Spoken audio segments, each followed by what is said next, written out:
धन्यवाद आदरणीय सभापति जी। मैं श्री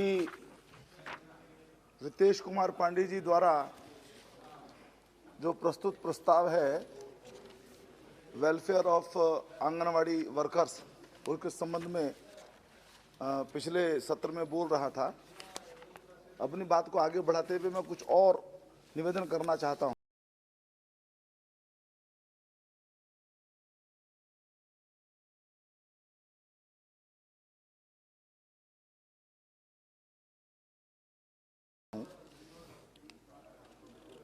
इसमें कोई संदेह नहीं, जिस बात का मैंने पिछले अपने भाषण में भी उल्लेख किया था। इस सेशन में आपका मेडन स्पीच है। जी जी कि आंगनवाड़ी वर्कर्स की बहुत बड़ी भूमिका, खास तौर से जो लास्ट माइल डिलीवरी जिसको कहते हैं, हनीमान बेनीवाल जी, उसके संबंध में होती है। चाहे वो पोषण का विषय हो, चाहे वो चाइल्ड केयर का विषय हो, न्यू बॉर्न बेबीज का विषय हो, चाहे वो लैक्टेटिंग मदर्स का विषय हो, और अब तो एनईपी के अंदर जो छोटा बच्चा है उसकी चिंता करने का भी एक प्रकार से काम आंगनवाड़ी के माध्यम से होने की योजना बनाई गई है। तो इनका बड़ा महत्वपूर्ण इनकी भूमिका है। जो नियमित स्वास्थ्य सेवाएं हैं उसके अंदर वो एक अपना रोल अदा करती हैं, और आकस्मिक संकट के समय में भी, जैसा कि कोविड की वैश्विक महामारी आई, उसमें भी उन्होंने बड़ी तत्परता के साथ अपनी जिम्मेदारियों को निभाया है। यानी यदि मैं उत्तर प्रदेश की बात करूं तो जहां माननीय प्रधानमंत्री नरेंद्र मोदी के नेतृत्व में कोरोना के संकट पर विजय प्राप्त करने का या उसको नियंत्रित करने का या उसके खिलाफ कार्रवाई करने का प्रभावी प्रत्येक दृष्टि से जो काम हुआ है, इसका दुनिया में उदाहरण दिया जाता है। उसी प्रकार से उत्तर प्रदेश के अंदर भी जिस प्रकार से हमारे मुख्यमंत्री योगी आदित्यनाथ जी के नेतृत्व में काम हुआ, वो पूरे देश के अंदर भी अनुकरणीय है, एक उदाहरण बना है। आईआईटी कानपुर ने उसके विषय में एक रिपोर्ट भी बना करके दी है, जो एक WHO ने उसकी तारीफ की है। और इस सारे काम के अंदर जो, जैसा मैंने कहा कि नियमित सेवाओं में भी और तात्कालिक दृष्टि से कोई समस्या पैदा होती है, कोविड जैसी हुई, उसमें भी आंगनवाड़ी वर्कर्स की बहुत भूमिका रही है। और सरकार ने भी इसको मान्य किया है, इसको रिकॉग्नाइज भी किया है, और उसी क्रम में अनेक प्रकार की जो उनको सुविधाएं हैं वो भी प्रदान करने का प्रयास सरकार ने किया है। ये विषय निश्चित रूप से स्वास्थ्य का, खासतौर से प्राइमरी हेल्थ केयर का विषय केंद्र सरकार और प्रदेश सरकार दोनों का रहता है। प्रदेश सरकार की भूमिका है, अलग अलग स्तर पर क्या क्या प्रदेश सरकारें करती हैं वो उनका विषय, और मैं यहाँ उसका उल्लेख मेरी उतनी जानकारी भी नहीं है प्रत्येक प्रदेश सरकार ने क्या किया है। लेकिन केंद्र सरकार के स्तर पर यदि हम देखें तो 2018 में भी पहले 3000 रुपये एक उनको ऑनरेरियम दिया जाता था, उसको 4500 माननीय नरेंद्र मोदी जी की सरकार ने किया। उनको थोड़ा सा एक आर्थिक दृष्टि से उसके सपोर्ट मिली। उनको जो किसी विशेष कोई कार्यक्रम किया, कोई उन्होंने सेवा प्रदान की, उसके लिए भी 500 रुपये अतिरिक्त देने की व्यवस्था की गई। और ये क्रम लगातार आप ये देखें कि उनके विषय में, उनकी समस्याओं के विषय में संवेदनशील होते हुए और उनके कार्य के महत्व को स्वीकार करते हुए इस प्रकार की सुविधाओं का विस्तार क्रमशः प्रत्येक समय में केंद्र की माननीय मोदी जी सरकार के द्वारा किया गया है। अभी जैसे जो हेल्थ वर्कर्स थे कोरोना के समय में, उसमें उनको लगभग 22.5 लाख ऐसे हेल्थ वर्कर्स हैं जिनको 50 लाख के बीमा की सुरक्षा प्रदान की गई थी।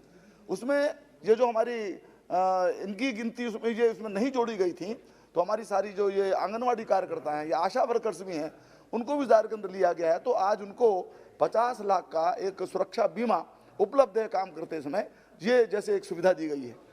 इसी प्रकार से अभी इस बजट के अंदर भी जो हमारी वित्त मंत्री महोदय ने प्रस्तुत किया, उसके अंदर भी एक अपग्रेडेशन जो इनका है आंगनवाड़ियों का, और उसके लिए एक श्रेष्ठ आंगनवाड़ी बनाने की दृष्टि से, सक्षम आंगनवाड़ी बनाने की दृष्टि से भी योजना बनाई गई है। उसके लिए बजट का आवंटन किया गया है, और उसमें ये कोशिश है कि टेक्नोलॉजी, प्रोडक्ट्स और सर्विसेज तीनों स्तर पर उनको मदद मिले, और इस प्रकार के बजट का प्रावधान भी वित्त मंत्री महोदय ने किया है।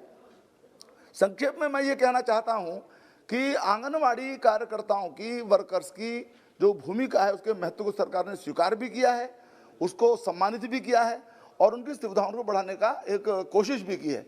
लेकिन जिस प्रकार का रितेश पांडे जी ने उन्होंने ये प्रस्ताव रखा है, मैं उसमें जरूर कहना चाहता हूं कि क्योंकि ये विषय दोनों केंद्र सरकार और प्रदेश सरकार दोनों के क्षेत्र के अंदर आता है, इसलिए ये हो सकता है, इस प्रकार का विचार किया जा सकता है कि एक बार केंद्र सरकार, प्रदेश सरकार के अपने जो मंत्री हैं, स्वास्थ्य से संबंधित जिनका काम है या बाल विकास उससे संबंधित जो विभाग हैं, उनके साथ बैठ करके कोई ऐसी योजना बनाए कि इनको और अधिक स्थायित्व इन आंगनवाड़ी कार्यकर्ताओं को दिया जा सके। उनकी जो यदि नियमित सैलरी हो सकती है, आप भी इस बात को स्वीकार करेंगे कि उसके में कुछ संसाधनों की सीमा रहती है। इसका जो शुरुआत है, इसकी जो डिमांड है वो प्रदेश सरकार के द्वारा ही की जाती है, तो उसको इनिशिएटिव लेना पड़ता है।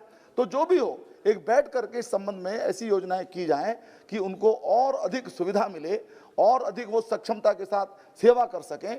और अभी पिछले दिनों ये कोविड के कार्यकाल के अंदर ही उत्तर प्रदेश की सरकार ने उनको मोबाइल ऐप उनको दिए हैं, मोबाइल दिए हैं, जिससे वो बेहतर आंकड़े रख सकें, बच्चों के आंकड़े रख सकें, माओ के आंकड़े रख सकें, उनको ठीक प्रकार से सेवाएं प्रदान कर सकें। इस प्रकार की और भी जो सुविधाएं हैं वो दी जा सकती हैं।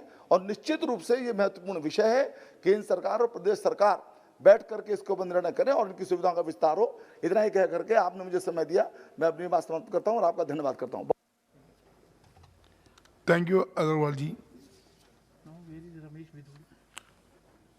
रमेश बिदूर जी।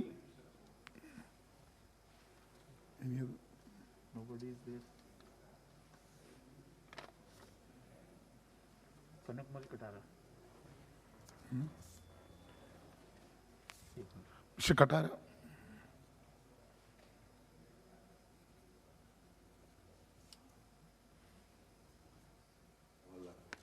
सभापति महोदय, मुझे ज़्यादा तो कनकमल कटारा जी।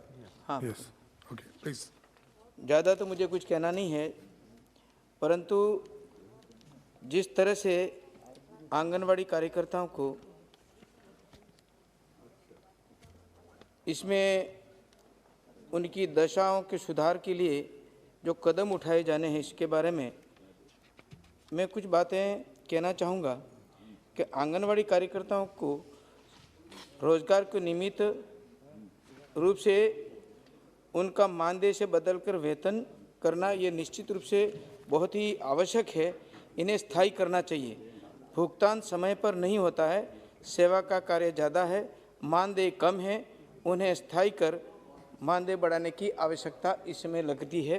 क्योंकि आंगनवाड़ी कार्यकर्ता जहाँ पर जिस तरह की स्थिति में दूर दराज क्षेत्र में हमारा आदिवासी क्षेत्र है और वहाँ पर यहाँ पर आंगनवाड़ी केंद्र जो जर्जर अवस्था में है और इसके लिए नए भवन की राशि दे करके इसको बनाना चाहिए और समय पर भी उसका भुगतान होना चाहिए।